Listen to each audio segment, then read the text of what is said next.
আচ্ছা, ভিডিওটা যারা রমজান মাসে প্লে করবে তারা রাত্রি দেখবে, দিনের বেলা দেখবে না, কেননা একটু গাল খিস্তি করবে এই ভিডিওটাই।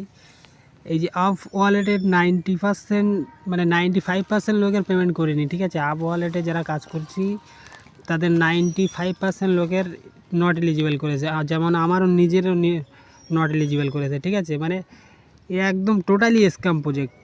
মানে এক ফর্ম দিয়েছে, ফর্মটা সাবমিট করেছে, এখনও কোনো রিপ্লাই পাইনি। তো এর যে মানে সিইও, তার মার ভাতার আসলে কতজনা আমার জানা নেই, ঠিক আছে। তো যদি কারোর জানা থাকে তো তার কাছে মানে ওর শেয়ার করো ভিডিওটা, সে যেন দেখে মোটামুটি আমাদের সবাইকে এলিজিবল করে দেয়।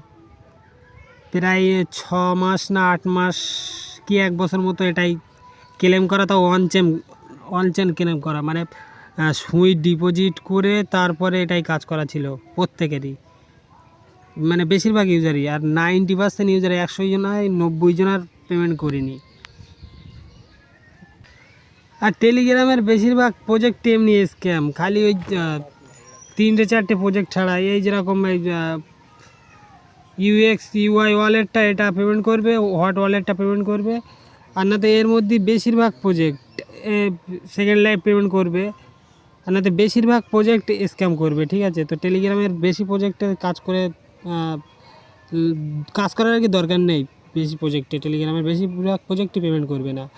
এই যেসবগুলো অ্যাপসের পেমেন্ট মানে কাজ আছে, সেইগুলো 24 ঘন্টা পর পর একটা করে ক্লেম করলে এটা মানে অ্যাপসগুলোই ভালো রকম প্রফিট হওয়ার সম্ভাবনা আছে, অ্যাপসগুলো মিস করা যাবে না। আমি যেরকম সিদ্ধারা থেকে 20,000 টাকা প্লাস নিয়েছি, তারপরে অ্যাথেন থেকে ওরকম 5-7 হাজার টাকা প্লাস নিয়েছি, ওভার ওয়ালেট থেকে 5-7 হাজার টাকা নিয়েছি, সতোশি অ্যাপস থেকে 20-25 হাজার টাকা নিয়েছি, তারপরে পাই থেকে ওরকম 20-25 হাজার টাকা নিয়েছি। মানে অ্যাপসগুলোই কাজ করলে, অ্যাপসগুলো 24 ঘন্টায় তো একটা করে ক্লিক করা কাজ, মানে 10টা-15টা অ্যাপসে কাজ করলে হয়তো দিনই 5 থেকে 7 মিনিট নষ্ট হবে।